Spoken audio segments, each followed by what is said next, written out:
Putin would like to end this war. He's sitting on territory right now that is historically Russian, with Russian-speaking populations. He's going to move and take Kharkov. He will take Odessa. Those things will occur in time. But he doesn't want a war with the West or with NATO or with anybody. He just wants to get those territories under his control, get the Russians in them inside Russia, and then prevent any further oppression of the Russian population or the Tartars or anybody else inside Ukraine. That's it. He would like to see Ukraine as a neutral state.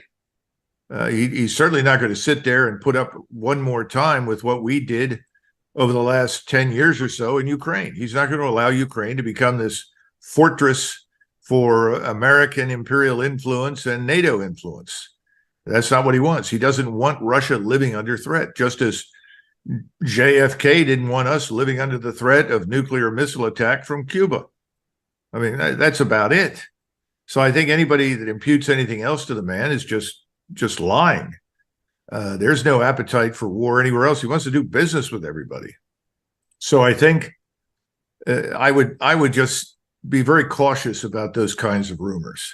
Okay. And once you reach a certain age, once you hit 70, I would argue that after 70, every day's a gift. Yeah. I mean, you never know what's going to happen. But for a man who's been dying now for several years, he looks pretty good. No, Lukashenko is expressing a view that's widely held, I think, everywhere in Eastern Europe, but especially Russia and Belarus. First of all, he's only got 8 million people in his country. Belarus is remarkably small. But Lukashenko knows that the Ukrainians are dying by the bushel. We think that 50% of Ukraine's population has fled the country, is under Russian control now, or dead. People tell me that 500,000 Ukrainians have died. Now, during World War I, and we fought for 110 days during World War I, we sustained 318,000 casualties, and 110,000 Americans were killed. Literally, 1,000 died for every day that we fought in France. That's stunning, isn't it? Well, run the numbers. How long has Ukraine been at war with Russia? Started in February. We're still short of the 2-year mark. So if we say, what is it, 21 months or 20 months of warfare, 500,000 Ukrainians are dead. We're talking Ukrainian soldiers. So I'm not talking about civilians. And perhaps that many or more wounded, horribly wounded. We're talking about an army that is falling apart, where if you want to be evacuated by an ambulance to a reputable hospital, you have to bribe the ambulance driver and the people on the ambulance to take you there from the battlefield. You have soldiers that are kept in small groups of no more than 3 or 4 together and then sent in as replacements because they're afraid if they try to replace platoons and companies, they'll end up with a rebellion against the Ukrainian government. This war is over, but we won't let it die because the regime in Washington wants to maintain the fiction that there is something good happening in Kiev. There isn't. There's nothing there but corruption and criminality. That's the truth. The Ukrainians are dying for nothing, pointlessly, in a war that should never have been fought. That's the truth. We don't want to accept that in Washington. We have this notion, we have all sorts of false notions, that Russia is something very different from what it is, and Ukraine is something very different from what it is. Only a few people in Europe are willing to stand up and tell us the truth. But I think that too is changing. If you look at recent elections in Slovakia, I think there's a turn also in Poland that's begun, that's going to become more and more powerful. I think you're going to see in Germany a hard swing to the right, along with most of Scandinavia. Everyone is sick of this left of center suicidal leadership. And I hope at some point that Americans will wake up and figure out that's what we're dealing with too. So I would right now pay very little attention to anything that comes through the Western media. You're not going to get the truth that way, at least not until governments in Europe change and not until the one here changes. Bear with me. In 1227, an English army was sent to Scotland by Edward I. The army met a Scottish force in the vicinity of a place called Stirling Bridge. Ultimately, the English army was destroyed, was defeated. It wasn't simply defeated, the Scots then proceeded to murder everybody in the organization. Very few people managed to get back to the border with England and escape with their lives. The hero of Scottish history, Sir William Wallace, got a hold of the commanders, the two leading knights who commanded the army. He skinned them alive, killed them, but then skinned them alive before he did it, and then had belts that he wore for the rest of his life made from their hides. Now why? Because Scotland and Scots had been subjected in the previous 100 years to horrific treatment by invading English forces. So they exploded with rage and anger, and the violence was outrageous, unbelievable. Today we look at that and we're just shocked. How could you make a man your national hero that skins people alive and makes belts out of their hide? Well, let's fast forward to Israel. There is so much blood in the sand in that part of the world involving the Palestinian Arabs and Arabs in general, Muslims and the Jews who live in Israel, that we can't begin to line it up and explain it. What you witnessed on the 7th of October was horrific, barbarous, and savage. And if I were an Israeli, I would react exactly as they have.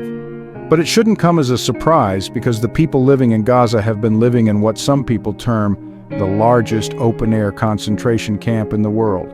Now, some of that is their fault, and some of it is the fault, frankly, of the Israelis and also of the Arab states in the region. Because you have Arab states in the region with enormous quantities of money who could have always intervened to help the people in Gaza and find a way out, even if it meant relocating them.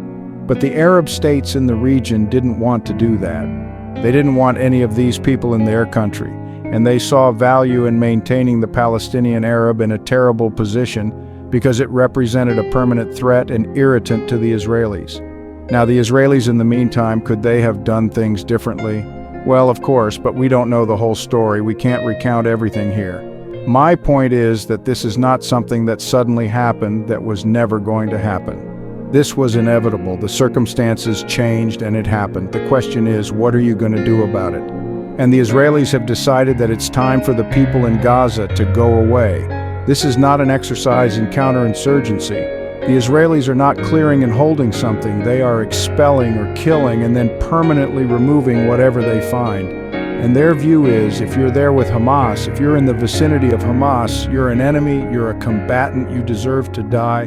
Now, we in the United States, as a general rule, do not support collective punishment, which is what we're talking about. We find that unacceptable, violating the so-called laws of war and humanity. But that's what's happening, and the Israelis, as a result, have provoked the entire Muslim world. I told a friend of mine who actually we've known each other for years, he's also an Israeli citizen, and he pointed out, he said, Douglas, we have managed something no one else in history has done. We have united the Sunni and the Shia. Well, he's right. Yeah, he's right. That's the problem. And never before have the Israelis had to face in direct combat Turks, Persians, and Arabs all together. That's where we're headed. That's why I wrote the piece I did in the American Conservative called Avoiding Armageddon. If something isn't done and the Israelis go into Gaza and continue these operations, not only will they face Hezbollah on the northern front, they're going to face the rest of the region. Egypt, Jordan, they have no interest in going to war, but they will have to do it. They will have to fight because these are Muslims and they will be accused of heinous crimes if they stand by and watch their fellow Muslims be slaughtered. The same thing is true in Turkey with Mr. Erdogan. I'm sure you saw the 1.5 million people show up in Istanbul to cheer Mr. Erdogan, who called, the Israeli state a war criminal state. People are genuinely enraged. This includes people that don't necessarily like Erdogan. Just as many Israelis are now supporting Netanyahu, who don't really like Netanyahu because they see no alternative to this. Now here's the wild card. The wild card is us. And the Israelis have worked tirelessly to cultivate control of our government. Our government is signed up to support Israel unconditionally, which means we are being pulled into a major regional war. We are going to be pitted against the Turks, the Iranians, all the Sunni Arab states in the region, probably states in North Africa. This will probably have an impact on the Muslims in India and certainly Pakistan. I would be surprised if it didn't also have an impact on us in Malaysia and Indonesia. And what I continue to ask people is, what makes you think Israel will survive this? That's my concern. I support Israel. I've always supported its right to exist. I think Israel should exist. I don't want to see it destroyed, but they are in a position right now where they have created an alliance against them that even with our help and assistance may not work. In other words, they may not survive, they may not prevail. I think that would be a tragedy. So it is why I have said repeatedly, we have to save Israel from itself. We understand the anger and the emotion, but we have no leadership and we have no strategy. If someone were more rational in Washington, they would look at this and say, we've got to put the brakes on or Israel will be lost. And what we don't understand is that in 1973, which is the last major conflict the Israelis fought with Egypt and Syria, that part of the world was very different. Today, these countries contain millions, hundreds of millions of people who are much better educated than they were in 1973, who have better technology, particularly technology involving media, information exchange, unmanned systems, robotics. I could go down an endless list. If you look at Iran, it has a brilliant air and space program, fine engineers that have done marvelous things with very little to build some of the best theater ballistic missiles in the world. I haven't even mentioned the unmanned systems in the form of the various drones. The Turks are similar, only the Turks have a long martial history. They're the most militant state in the region, one of the most militant populations in the world. Anyone who has dealt with the Turks knows this. Fighting the Turks is a fight to the finish. If they become involved, and I think they will if this continues, I don't see how the Israelis survive it. And I know they have nuclear weapons, but people forget the Pakistanis have made it very clear that the Turks will be given nuclear warheads if they need it, primarily for the purpose of deterring Israel. Now, if that happens and the Israelis decide to use a nuclear weapon, we can only begin to imagine the consequences. And I would prefer that they didn't, but they have it, and they've always reserved the right to use it if they see fit. Where does this leave us? On the one hand, we want to support Israel, but do you help a man that you love and care for commit suicide? I wouldn't. Yeah, I wouldn't allow a good friend to commit suicide, and if I were in power, I would not allow Netanyahu to lead this country on the path to suicide. And that's where I think they're headed, and it would be a tragedy for the world if that were to happen. Yeah, because it's complicated. Right now, Stephen, the Israelis are going to complete this mission. They're devoted to it. They're committed to it. I understand that. My fear is it will be the end of them. But no one should doubt that the Israeli Defense Force will do this. Now, in the meantime, as this war widens, which it will, and we become involved, because we will become involved if Hezbollah attacks, it's been made very clear in the press that we will go to the aid of Israel. In other words, we'll compensate for the Israeli presence in the West Bank, which is going to revolt, and its presence in Gaza. We'll compensate by sending aircraft, I'm sure, from the aircraft carriers and other locations to help. The problem is that there are new technologies in the region now.